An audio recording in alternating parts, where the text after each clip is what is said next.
Students, good morning ma'am. हम आज importance of soft skills unit 3 का लेसन पढ़ने वाले हैं जो कि हमारे आरजीपीवी के सेमेस्टर एग्जाम में बहुत ज़्यादा इम्पोर्टेंट है।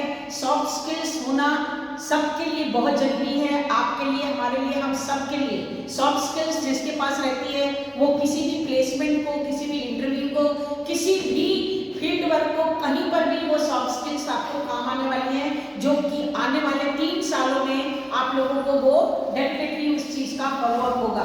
क्योंकि अगर ये आपने फर्स्ट ईयर में ही सीख लिया तो आपको आने वाले पूरी लाइफ के लिए आपको ये सॉफ्ट स्किल्स काम आने वाली हैं। तो सॉफ्ट स्किल्स में हम लोग देखेंगे टीम वर्क यानी कि आपके अंडर में कुछ बंदे काम कर रहे हैं तो उस बंदों को, उस ग्रुप को कैसे मैनेज करना है, that is called team work. उसके बाद है प्रॉब्लम सॉल्विंग स्किल्स का आना बहुत जरूरी है, क्योंकि डिफरेंट टाइप ऑफ प्रॉब्लम्स जब भी क्रिएट होती है आपको एज ए ग्रुप के टीम लीडर आपको प्रॉब्लम को सॉल्व करना अति आवश्यक है।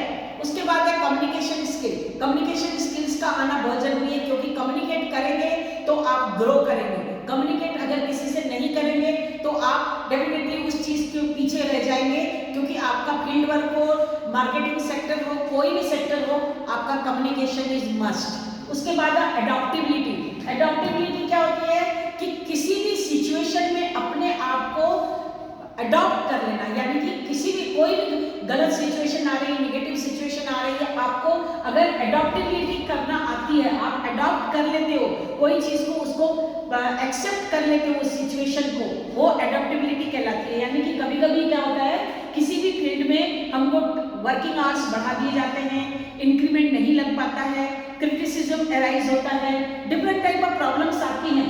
आपको उस सिचुएशन से भागना नहीं है, उस सिचुएशन को हैंडल करना है, दैट इज कॉल्ड एडॉप्टिबिलिटी। उसके बाद है क्रिटिकल थिंकिंग। आपको क्रिटिकल थिंकिंग यानी कि डिफरेंट टाइप ऑफ जो लोग आपको क्रिटिसाइज करेंगे, बहुत सारे लोग आपको पीछे धक्का देंगे, आपको आगे बढ़ने नहीं देंगे, वो क्रिटिकल थिंकिंग है। तो उन चीजों को आपको एडॉप्टिबिलिटी के द्वारा सॉल्व करना है। उसके बाद है टाइम मैनेजमेंट, जो कि बहुत इंपॉर्टेंट है। टाइम मैनेजमेंट आपको 24 आवर्स जो सबको एक जैसे मिले हैं, उस चीज को टाइम मैनेज करते हुए सभी चीजों को साथ में लेके चलना है। जैसे अभी आप लोग स्टूडेंट हो तो स्टूडेंट लाइफ में भी आपके पास 24 आवर्स है, 24 आवर्स में आपको सारी चीजें करनी है। कॉलेज के 7 आवर्स भी अटेंड करने हैं, घर में जाके होमवर्क करना है, घर के आपके डेली रूटीन के काम है, सारी चीजें आपको टाइम मैनेजमेंट के द्वारा ही प्रॉपर तरीके से सफलता से आपको कंप्लीट कर पाते हैं, अगर आपके पास टाइम मैनेजमेंट है। अब हम देखेंगे कि डिफरेंस क्या होता है। अब सबसे पहले समझ लो कि हार्ड स्किल, हमने सॉफ्ट स्किल्स के बारे में पढ़ लिया ये सारी चीजें, लेकिन अब हमको ये भी तो मालूम होना चाहिए ना सॉफ्ट स्किल और हार्ड स्किल होता क्या है। तो समझ लो कि सॉफ्ट स्किल्स जो होती हैं वो हमने पहले पढ़ ली, क्रिटिकल थिंकिंग है, टाइम मैनेजमेंट है, कम्युनिकेशन, ये सारी सॉफ्ट स्किल कहलाती है। ये सबकी अलग अलग होती है, जरूरी नहीं है कि सबकी एक जैसे हो। सॉफ्ट स्किल सबकी, किसी की क्रिटिकल थिंकिंग ज्यादा होगी, किसी की एडॉप्टेबिलिटी ज्यादा होगी, कम होगी। कम्युनिकेशन स्किल, प्रॉब्लम सॉल्विंग किसी की कम होगी, किसी की ज्यादा होगी।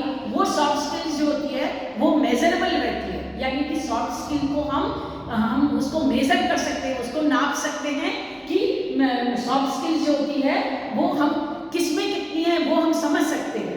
वो हम सिर्फ समझने के द्वारा ही हम सॉफ्ट स्किल को मेजर कर सकते हैं। लेकिन जो हार्ड स्किल होती है, जो आप पढ़ाई कर रहे हैं फ्रॉम क्लास 1 से लेके क्लास 10 तक, आपने 12 तक आपने जो सारी चीजें पढ़ी, आपको जो सर्टिफिकेट्स मिली, आपने जो स्टडीज एग्जाम देकर उस चीज को मार्कशीट मिली, ये सारी चीजें हार्ड स्किल कहलाती हैं। यानी कि आप जो पढ़ाई करते हैं वो पढ़ाई में जितने मार्क्स मिलते हैं उसको हम मेजर कर सकते हैं, लेकिन लिखकर मेजर करते हैं, लेकिन सॉफ्ट स्किल लिखकर मेजर नहीं कर सकते, क्योंकि किसी की कम होती, किसी की ज्यादा होती, उसको हम मेजरमेंट के द्वारा फॉलो नहीं कर सकते। लेकिन हार्ड स्किल्स होती है, एनालिसिस कर सकते हैं, लिख सकते हैं कि इस बंदे ने इतने परसेंटेज मिले, इसको इतने परसेंटेज कम मिले, इसको इतने मार्क्स मिले इस सब्जेक्ट में, इसको इतने कम मिले, इसका रिजल्ट इतना गया, इसका रिजल्ट इतना कम गया। तो हमने मेजर किया, एनालिसिस किया, तो वो हमारा एनालिसिस कहलाएगा। उसके बाद है सर्टिफिकेट। सबकी मिलती है, सर्टिफिकेट मिलती है, सबकी अलग होती है, वो हम लिखित रूप से मेजर कर सकते हैं। उसके बाद है बुक कीपिंग, किसी की रीडिंग बुक, जो बुक आपके पास है, बहुत सारी बुक, किसी के पास बहुत सारी बुक्स हैं, किसी के पास बहुत सारी बुक्स नहीं है, आपके पास 8 बुक है, आपके पास सिर्फ 2 बुक है। तो रीडिंग जो होती है उस बुक में बहुत सारे लोग क्या करते हैं, जो लर्निंग करते हैं, बहुत सारे एक पैराग्राफ को वो 1 मिनट के अंदर या आधे मिनट के अंदर पढ़ लेते हैं, लेकिन बहुत सारे लोग उस पैराग्राफ को पूरे 2 मिनट या 5 मिनट भी लगा लेते हैं। तो सबकी अलग अलग कैपेसिटी रहती है, वो हार्ड स्किल कहलाती है। राइटिंग भी बहुत सारे लोग एक पेज कितने मिनट में, आधे मिनट में लिख लेंगे, 1 मिनट में लिख लेंगे, लेकिन बहुत सारे लोग सोचते रहेंगे, याद करते रहेंगे, 5-7 मिनट 10 मिनट भी लग सकते हैं। तो वो राइटिंग स्किल्स अब सबकी अलग अलग होती है, स्टडी सबकी अलग अलग होती है, लेकिन ये सब चीज़ें हार्ड स्किल कहलाती है।